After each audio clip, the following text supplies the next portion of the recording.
Greg Palast is with us, telling us all these things that the GOP is trying to do to stop your vote from being counted.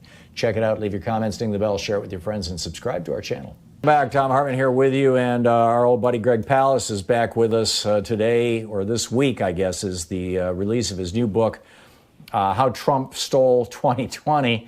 And, oh boy. Greg, welcome back. GregPalast.com, the website.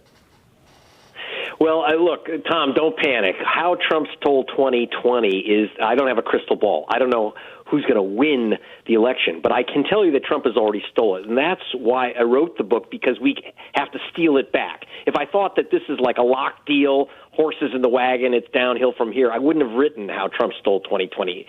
So it's important that you read it so you know how the burglary is being done. You can bust the burglars and save your own vote. And that's really, really important, especially with the news today that they are definitely doing everything to rip apart the post office brick by brick, vote by vote. Yeah, this memo that we talked about this at length yesterday, that they sent out a memo saying it's time to slow down the mail, basically. I mean, this is, and of course, a lot of ballots don't get counted because they come in late. Yeah, well, let me tell you. Okay, in How Trump Stole 2020, I have a special Corona alert chapter about mail-in madness. Now, people have gotten this wrong. Please, you know that song, Please Don't Let Me Be Misunderstood? It applies here. I'm not saying don't vote by mail, because you either vote by mail or you die. But I'm saying here's how you get your ballot. In the book, I show you how to get your ballot and fill it out correctly so you don't lose it. 22%, that's from MIT, 22% of all mail-in ballots are never counted. About half of those are because people don't get the ballot in the first place. If you don't get a ballot... So they're not actually mail-in ballots because they didn't get mailed in. Yeah. And so, you saw black people lined up, and I want to emphasize it was African Americans lined up in Georgia, Kentucky, and Milwaukee. You didn't see white lines. We were right there. I talked to the ACLU. Here's the deal. Almost everyone in line had the same story. Why are you waiting 4 hours in line in the humid rain? Because I never got my ballot. Now, understand, ladies and gentlemen, you got to. So how do you make sure you get your ballot? The answer is, first of all, make sure you're registered. I've told this to you how many times? It's in the book.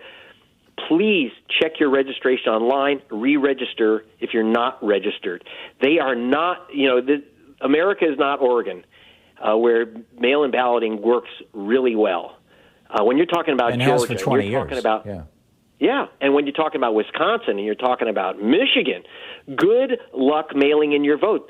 That's why it's not like black people want to stand in 4 hours of humid rain in Georgia, which is what they did to vote and get a virus. No. The head of the ACLU told me that she asked for a ballot 45 days in advance, and the ballot for her husband, which she also put in, didn't arrive till the day after the election. Boom, he's got to wait in the virus line. So that's just one of the things I explained in How Trump Stole 2020. 3.3 million votes were not counted. Mail-in votes were not counted in 16. What is it going to be this year, and how can we stop it? We can unsteal the election. Again, How Trump Stole 2020 is about how to steal it back. It's not saying, forget about it, just go home. It's over with.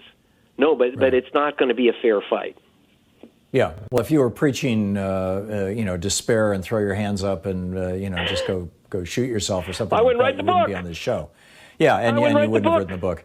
We're talking with Greg Palast, the investigative journalist, BBC, The Guardian, Rolling Stone. His new book, How Trump Stole 2020, The Hunt for America's Vanished Voters.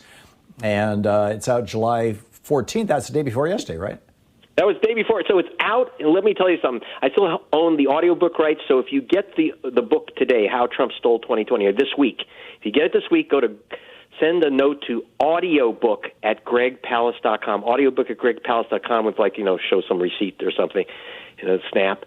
I'll send you the audiobook for gratis because I've been on the Hartmann Show forever. I got to give you something besides your own democracy, and that's what we need. Right. That's the whole point of the book. Steal it back. Right. I'm curious, Greg, your thoughts on the growing speculation that one of the reasons why Trump is redirecting,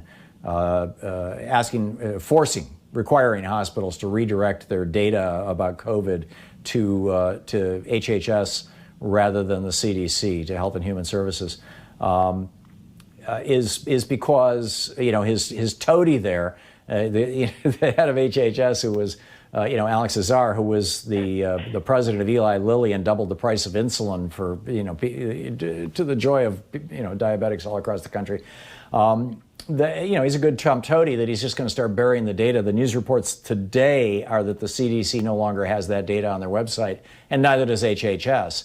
How does that play into the election? If Trump, he obviously thinks if we don't test, then you won't have coronavirus. So the corollary to that is if you don't publish the numbers about how many people are dying, then you don't have anybody dying, or at least you don't have the perception. I mean, obviously we're talking perception here.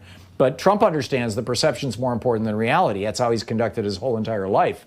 And that this is part of this plan. What say you, Greg Palast? Yeah, play this out. Okay, this is continuing the virus. This is going to push the virus into the election. And you think, well, that would look bad for Trump. It may look bad, but don't forget, again, go back to the lines in Milwaukee.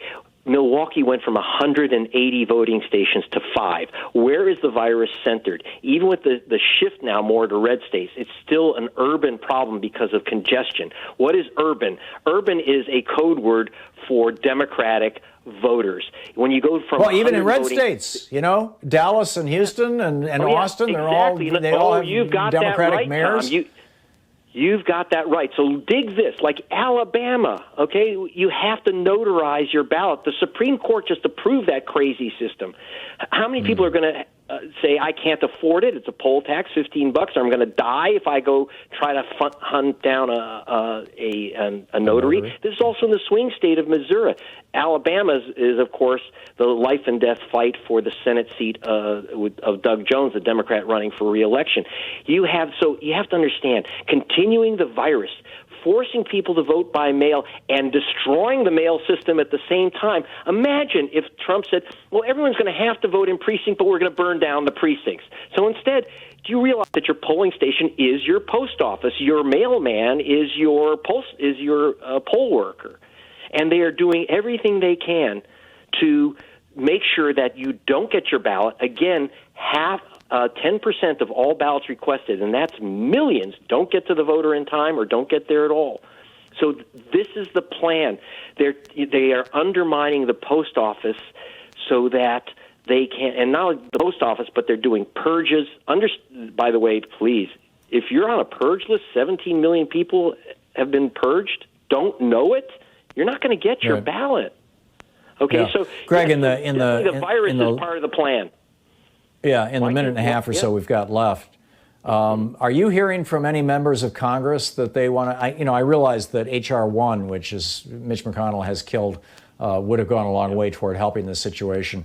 Anybody else got any, break glass in case of emergency plans? Yeah, we have a lot of great legislation, but it's going to die in Mitch McConnell's, lime pit of progressive legislation. So, for example, why, in California, every one of us, we get a mail-in ballot, whether we ask, unless we say don't send it to us. We have a pandemic. They're doing everything to block any program to help you vote. Why do we make voting an obstacle course in America? And, I have a lot of bad jokes in here about the obstacle course, but it's serious business. I'm very, very concerned. There's plenty of plans, but every time the progressives try to make voting by mail fair and easy and democratic, they kill it. The Supreme Court 2 weeks ago said Alabama can require you to notarize your ballot. Missouri, the same. You have to have a witness signature in Michigan, in Wisconsin. Crazy. Yeah.